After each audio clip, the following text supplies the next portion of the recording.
Isang pinagpalang araw sa inyong lahat. Tayo po ay magdinilay sa salita ng Diyos, ang pinagmumulan ng awa at tawa ng ating buhay, ang salitawa. Pumasok na po tayo sa ika-34 na linggo ng karaniwang panahon. Ito rin po ang pagdiriwang natin ng Solemnity of Christ the King. Ang linggong po ito ay hudyat po na ito na ang huling linggo ng taon ng simbahan na pinalalahanan din po tayo tungkol po sa katapusan ng mundo. Kaya po sa ating pagdiriwang ng banal na misa, pinapaalala sa atin na mayroong hari na siyang huhukom, na siyang magiging ating hukom, at lahat tayo ay kanyang huhusgahan. Lahat tayo ay daraan sa pagsusulit. Lahat naman tayo kinakabahan sa pagsusulit. Pero kapag tayo ay mayroong pagsusulit o exam, kailangan nating maghanda. Kaya itong pagdiriwang natin ng Solemnity of Christ the King, Kristong Hari, pinapaalalahanan tayo na mayroon tayong daraan ng exam o pagsusulit, at yung exam na to ay hindi surprise. Ito ay take home. Kaya habang buhay pa tayo, pinapaalalahanan sa atin na kailangan nating paghandaan yung pagsusulit na ito, na tayo'y huhusgahan ng Diyos sa kung ano o paano natin itrinato ang ating kapwa. Kaya po sana wag po nating kakaligtaan magdasal at magsimba sa araw na ito. Ngayon po ginugunitan natin si Jesus, ang hari ng sanlibutan. At sino nga ba si Jesus na hari ng sanlibutan? Sa ating unang pagbasa ngayon, narinig natin kay Propeta Ezekiel ang pangako ng Diyos. Ang pangako ng hari ng sanlibutan. At sinabi niya, I myself will care for my sheep and watch over them. Ito ang pangako ng Diyos na siya ang mismo ang mag-aalaga at magbabantay sa kanyang tupa. And so, our first reading presents our King as a shepherd who will take care and watch over for his sheep, his people, himself.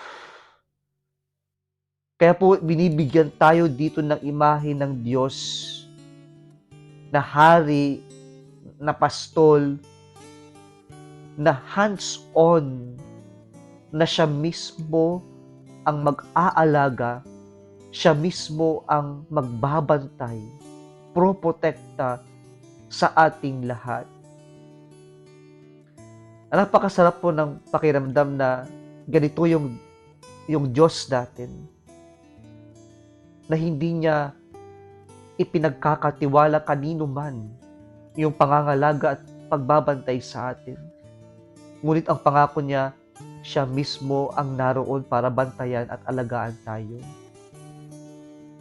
And so, our King is present, hands-on, naroon, tutok na tutok, binabantayan tayo at inaalagaan tayo at pinoprotektahan tayo. At sana ito yung ating ding mapulot at maramdaman sa imahe ng Diyos natin na hari. Maramdaman natin na mayroon tayong Diyos na nangangalaga at pumoprotekta sa atin. At sana ito rin yung ating mapulot na pag-uugali, na maging available tayo, maging present tayo sa pangangasiwa, sa ating pamumuno, sa ating mga ipinagkatiwala sa atin. Nakakalungkot po na maraming ang gustong mamuno pero lagi namang wala. Hindi naman maramdaman yung presensya nila. Lagi silang nasa ibang lugar, walang focus o atensyon, walang pakialam sa mga pinamumunuhan nila. Marami din yung sinasabi nating absentee parents. Maraming napapariwara, marami ang nawawalan sa mabuting landas ng mga kabataan ngayon kasi marami sa mga nangangalaga, nangangasiwa sa mga kabataan ngayon ang hindi nila maramdaman ang presensya ng kanilang mga magulang o mga nangangalaga sa kanila sapagkat wala ng oras, wala ng pagbababad na ginagawa para sa kanila.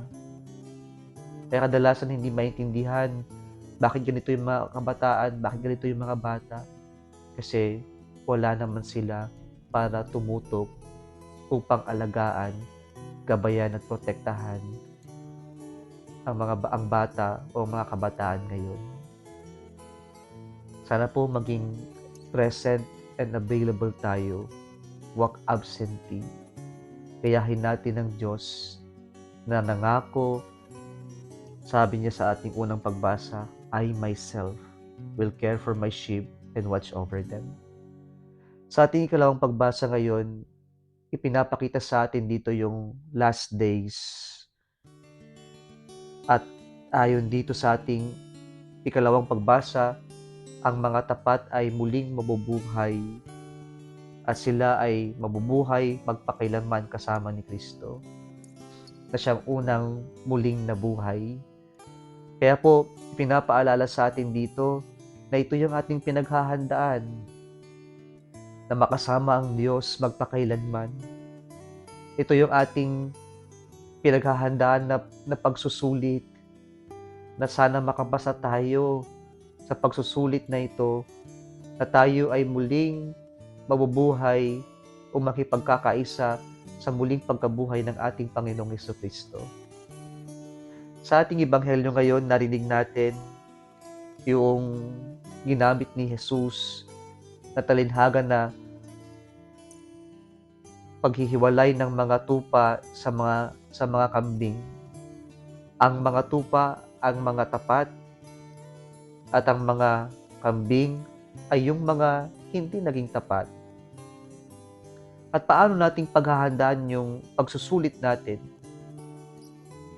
na ang reward ay yung makasama ang Diyos magpakailanman o ang buhay na walang hanggan. Pinapaalala sa atin ng ating ebanghelyo ngayon, gumawa ng mabuti. Ibig sabihin po ng ating ebanghelyo ngayon, yung mga corporal acts of mercy na kailangan nating gawin. Sinabi ni Jesus, I was hungry and you fed me. I was thirsty, you gave me something to drink. I was stranger and you welcomed me into your home. I was naked and you clothed me. I was sick and you visited me. I was in prison and you came to see me. Jesus identifies himself to the weak, to the thirsty, to the hungry, the strangers. At ang nais ng Diyos na paghahanda natin sa ating sa ating exam, sa ating pagsusulit, ay yung gumawa tayo ng mabuti, yung ating tulungan, alagaan, yung mga walang-wala, yung mga ino-consider na mahihina sa ating lipunan. At ito yung paghahanda na nais ng Diyos sa atin, na tayo po ay maghahanda sa ating exam sa pamamagitan ng ating paggawa ng mabuti. Kung titingnan natin yung mga kambing, wala naman silang ginawang masama, pero nakaligtan nilang gumawa ng mabuti. They were so indifferent to the needs of their neighbors, to the needs of those who are in need. And so, they have not become faithful to God. But the sheep are considered faithful because they cared and watched over the needs of those who are poor, thirsty, who are strangers, who are naked. Sila po ay gumawa ng mabuti. At sana mga kapatid, ito yung paghahanda na ating gagawin. Nung nating kakalimutan, tayo huhusgahan, tayo ay haharap muli sa Diyos. At ang unang titingnan ng Diyos, tayo ba ay gumawa ng mabuti sa ating kapwa, lalong higit sa mga nangangailangan. Mabuhay si Kristo, ang hari ng sanlibutan. Nawa ang Diyos lamang ang maghari sa ating puso, isipan, at sa ating lahat. Muli isang pinagpalang araw sa inyong lahat.